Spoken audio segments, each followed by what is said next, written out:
wabarakatuh. Salam sehat sejahtera selalu bersama dengan saya Ika Asrani di channel Alhamdulillah Cinta.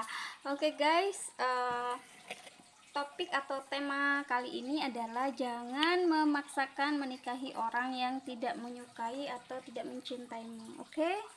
Karena apa, itu sesuatu yang menyakitkan. Jadi intinya begini, kalau kamu memang benar-benar mencintai seseorang, maka biarkanlah dia, bebaskan hatinya. Maksudnya dalam hal ya apa yang membuat dia bahagia, ya lakukan. Seperti itu ya. Jadi jangan berpura-pura mencintai seseorang. Apalagi kamu menikahi hanya untuk sekedar pelampiasan. Kenapa begitu? Itu dosa besar. Karena nantinya yang akan terjadi adalah kezaliman demi kezaliman yang akan kamu lakukan. Yang namanya orang nggak cinta guys, dimana-mana gimana gitu ya. Apalagi kamu sampai menghancurkan hati si wanita tersebut ya. Jadi intinya jangan coba-coba seperti halnya kayak Laila Majnun. Kamu nggak tahu perasaan apa yang dirasakan oleh Laila. Risih ya, orang itu kalau misalnya kita nggak suka nih dengan si A, tapi si A ini ya dengan apa ya, kayak memaksakan diri gitu ya untuk deket dengan kita, itu perasaannya gimana gitu. Kita si A yang suka, misal si B, tentu otomatis dia akan menjadi korban perasaan. Korbannya gimana? Jadi dia merasa tertekan gitu loh, nih orang ngapain, aku kan nggak suka, kenapa dia kok seperti itu gitu. Nauzubillah min dzalik ya. Kita harus meniru sebagaimana panutan kita, yaitu baginda Nabi Muhammad SAW, di mana beliau ketika dia mendapatkan seorang wanita dan beliau tahu wanita itu tidak menyukai dia, ya otomatis bukan, kalau orang dulu itu orang pinter ya, kecerdasan IQ-nya itu, jadi dia tidak ingin apa istilahnya menyinggungnya tuh dengan cara halus. Seperti halnya misalnya begini, aku berlindung pada Allah dari gangguan kamu, aku berlindung dari kamu gitu. Itu kan udah dia nggak mau disentuh, nggak mau disetubui, padahal wanita tersebut sudah menjadi istrinya Nabi Muhammad SAW. Lantas apakah beliau marah? Tidak. Beliau tidak marah. Dan nama wanita tersebut adalah Amrah binti Yazid bin Al-Jaun ya, seperti itu. Beliau tidak marah. Kenapa harus marah? Malah beliau karena si wanita memang ternyata tidak mau, ya mungkin bisa jadi yang wanita ini dipaksa oleh orang tuanya dan apapun itu, intinya nggak boleh ya memaksakan itu. Akhirnya Nabi Muhammad SAW menceraikan istrinya. Cukup dengan kata satu seperti itu, aku berlindung pada Allah dari gangguanmu. Dikira seolah-olah kan kayak mengganggu gitu, padahal kan gimana sih. Nah, Nabi Muhammad langsung memerintahkan utusannya, kamu sediakan hadiah yang besar sebagai mahar, sebagai pemisah. Jadi di Al-Quran, di surat Al-Baqarah itu kan juga ada ya, surat Talak An-Nisa itu kan juga ada bagaimana kita memperlakukan pasangan kita gitu. Jangan sampai kamu masih tetap saja mempertahankan sedangkan yang kamu lakukan adalah sesuatu yang menyakiti dan terus-terus berbuat zalim kepadanya. Itu tidak boleh ya. Jadi maka dari itu yang namanya perceraian itu adalah solusi. Jadi jangan sampai ada iya cerai itu boleh tapi itu kan dibenci sama Allah. Enggak. Anda punya akal, hadis itu doif itu apa sih ya? Masa ada Allah istilahnya itu membolehkan tapi Allah benci? Ya nggak mungkin lah. Kalau membolehkan berarti itulah jalan yang terbaik, bukannya Allah membenci, tapi itulah ridhonya Allah di situ, jalan keluarnya di situ.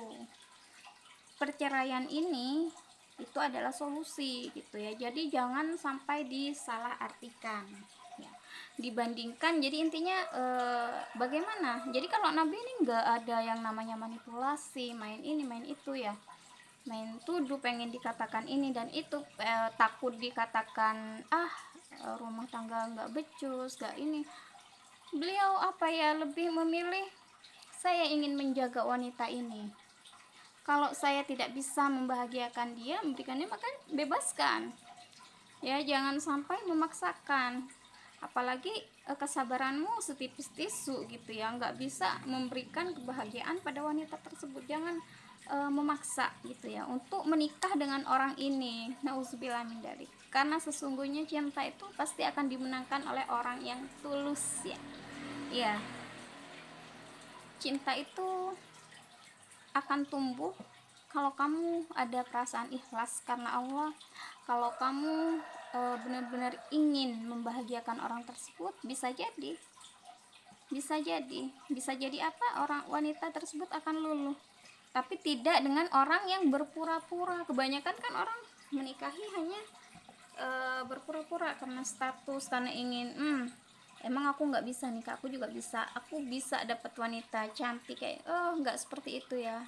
Apa ya istilahnya tuh, pernikahan hanya sebagai pelampiasan dan lain sebagainya, dan kamu nggak ngerti apa itu hukum dari pernikahan, maka lebih baik jangan nikah gitu ya. Apalagi yang masih anak mama, apa-apa ngikutin mamanya, salah bener pokoknya mama itu salah, salah besar. Karena yang benar itu kita harus tahu urutannya, hukumnya Allah Rasul itu apa, mana yang baik, mana yang benar gitu ya. Kan kebanyakan orang pokoknya aku taat nih.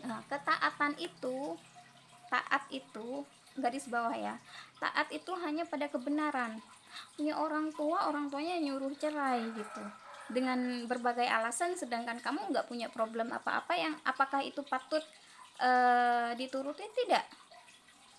Maka dari itu perlu dan apa ya, memahami bagaimana belajar agama dengan benar gitu. Karena banyak ya dari kita itu banyak yang nggak tahu yang tentang itu. Jadi intinya jangan sampai ada paksaan menikah itu, jangan ya. Mau dari dipaksa sama keluarga atau siapapun itu nggak boleh, dan itu dosanya besar. Kelak di akhirat itu akan dipertanyakan gitu. Karena memang tidak boleh dipaksa. Kalau memang tidak suka, tidak usah mencari gara-gara, nggak usah mencari apalah istilahnya ya, mencari-cari gitu ya. Kalau sudah nggak suka, sudah putuskan dia dengan baik. Nabi Muhammad dengan cara dia menceraikan, memberikan hadiah yang bagus, yang layak untuk si mantan istrinya. Jadi kita sudah keadaan kayak gini masih ingin aja mempertahankan. Jadi jangan ya, kamu itu mempertahankan kalau kamu memang sefrekuensi dan tidak ada masalah dengan pasanganmu, silahkan dipertahankan, pertahankan sampai ajal menjemput. Tapi jangan sampai ketika pasanganmu merasa tidak nyaman dengan dirimu dan kamu tidak mau berubah, ya tidak mau berubah dan selalu terus-terusan menyakiti perasaan pasanganmu, ya jangan, baik laki-laki maupun perempuan ini sama ya, jangan gitu ya. Jangan berpura-pura, jangan bertahan karena anak atau apapun itu, jangan ya. Lebih baik bercerai dengan secara baik. Karena apa, itu kalau misalnya bertahan bilang dengan anak, tapi kamu melakukan sampai melakukan KDRT, kekerasan di depan anak, nauzubillah ya, itu syukur-syukur kalau anakmu nggak sampai idiot gitu, karena itu merusak otak atau pikiran anak, dan juga merusak mental pasanganmu gitu ya, dengan tindakan atau kelakuan orang-orang zaman saat ini gitu. Jadi Nabi Muhammad SAW juga melakukan perceraian apabila dia emang tidak dikehendaki. Jadi seperti itu ya. Jadi jangan sampai kita sebagai umat muslim memaksakan karena merasa kamu suka atau dengan alasan apapun. Kalau si orang itu nggak suka, ya tolong kamu jangan paksakan untuk menikah dengannya. Ya demikian ya. Semoga apa yang saya sampaikan ini bermanfaat dan bisa dipahami. Amin. Wassalamualaikum warahmatullahi wabarakatuh.